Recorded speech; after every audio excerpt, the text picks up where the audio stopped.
I reviewed the first couple of drafts in early 2017, and at the time I thought to myself, these guys, they've got something here that really does the original series justice.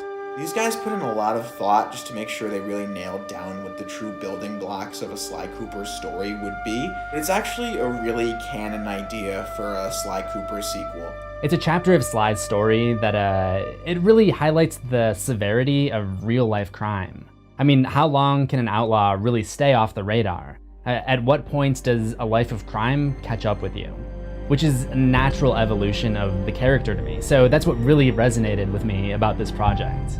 I advised him that the project was going to be difficult to budget, but I encouraged him to continue to develop the idea. You can call it fan fiction, but at the end of the day, fans of the series have been begging for a new installment, and a very well-written one already exists, so who cares where it came from?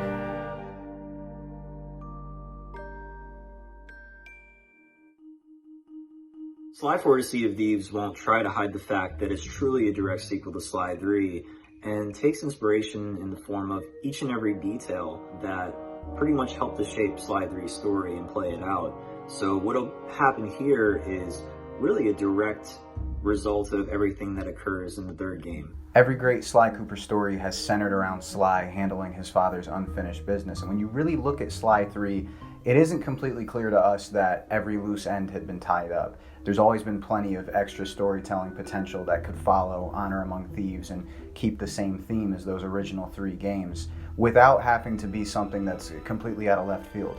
We got to thinking a lot about McSweeney, and we realized that he has every potential to be the next villain of the series. Here's a character whose motives were never really explored in Sly 3, and if his intentions weren't as pure as we first thought, it unravels a whole nother chapter of the story. McSweeney is a criminal who helped acquire the Cooper fortune, but now he's in jail with no access to it. To think he was giving Sly a helpful tip about the Cooper vault wouldn't really make sense, would it? There had to be more to it, and that's what this chapter of the story explores. It's heavily implied that there was a lot of friction and drama that took place in the original Cooper gang between McSweeney, Dr. M, and Sly's father, Connor Cooper. So when you take that into account, it makes it so much more plausible that McSweeney doesn't just have the most righteous intentions when it comes to giving Sly the information that he would need to pursue that mission of accessing the Cooper vault. And that's what I love about our stories. It's so reflective of what happened in the previous chapter. Our story suggests that when you look back at Honor Among Thieves, what was really going on was Sly Cooper was being deceived into taking down Dr. M and acquiring the fortune from the Cooper vault that McSweeney feels is owed to him. Where we pick up now in our story, it's years later, McSweeney has been released from prison, and he's coming for his fortune. We're reintroduced to Sly, who has completely abandoned his life of thievery in exchange for a peaceful retirement with Carmelita off the grid. But unbeknownst to them, they're being closely surveilled and investigated by a new detective. The story actually dissects how impossible it would be for a police inspector and a criminal to have a secret relationship. This idea that Sly and Carmelita ever had a chance in hell at a fairy tale book ending where the justice system turns a blind eye to a respected police investigator essentially aiding and abetting a felon, which is what she'd be doing by maintaining a relationship with Sly and not turning him in, which she's had the opportunity to do many times, was too unrealistic for us because we don't want to underserve the purpose of a realistic crime story by being unrealistic about what's legal and illegal in the real world. And that's probably one of the best things we bring to the Sly universe is a sense of harsh realism. Now Carmelita is going to be investigated for all those times that she didn't turn Sly in as the department begins to become wise to her relationship with Sly. You can't just go from world-renowned master thief to law-abiding citizen overnight, so a whole new issue presents itself for Sly on how he's going to continue to lay low when he's so much more out in the open. Carmelita also has the spotlight shined on her, and she's being questioned about a few things, and on top of this, she gets kidnapped in the midst of it all.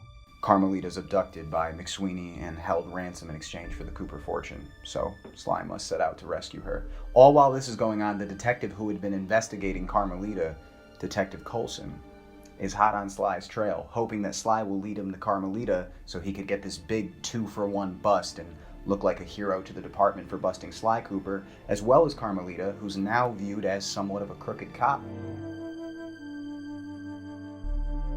Of course, Sly has to get the gang back together. Bentley, since the last time we saw him, has developed a sort of mechanical leg brace, which enables him to walk again very smoothly.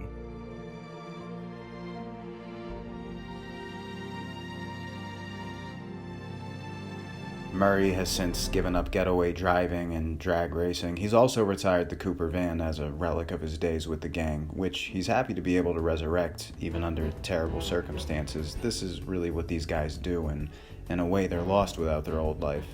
So it makes for a sort of unfortunate yet welcomed reunion that the three of them come together again. One of the things I wanted to establish in a Sly Cooper story was the true presence and threat of law enforcement. If you're playing as a thief, you should fear law enforcement, and I don't think you ever really feared law enforcement with Carmelita, considering the relationship that she had with Sly. That's where Detective Coulson comes in to sort of take Carmelita's place as the cop that's always chasing Sly. I felt we saw enough of that throughout the trilogy, and it was time to sort of switch things up. Coulson is an albino raccoon, which we thought was an interesting decision to sort of have two of the same breed on opposite sides of the law, such as when you had two lovers on the opposite side of the law. Something a little bit more threatening and a little bit more intense that gives you the same theme of the cops and robbers chase between Carmelita and Sly, but something much more threatening and much more serious and different. As is the case with all Sly Cooper adventures, Sly, Bentley, and Murray must take down a few major criminals from different parts of the world, who will lead them in the direction of McSweeney and also play a pivotal part of their own in the story.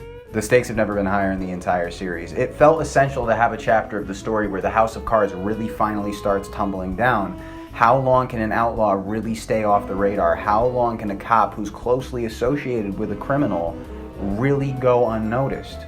This is where all the events of the trilogy catch up with Sly and Carmelita, at the heart of all the chaos. And it makes for one final epic that's truly the culmination of all the events prior.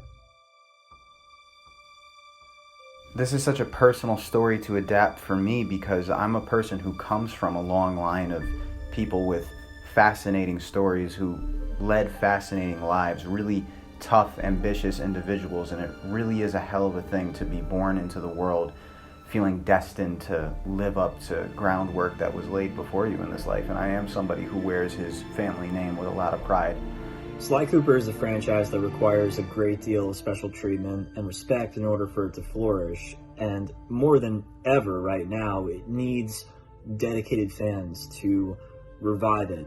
And so we are really taking a lot of considerations, careful considerations, into how we are bringing it back and paying respect to the characters that everyone grew up with and loves.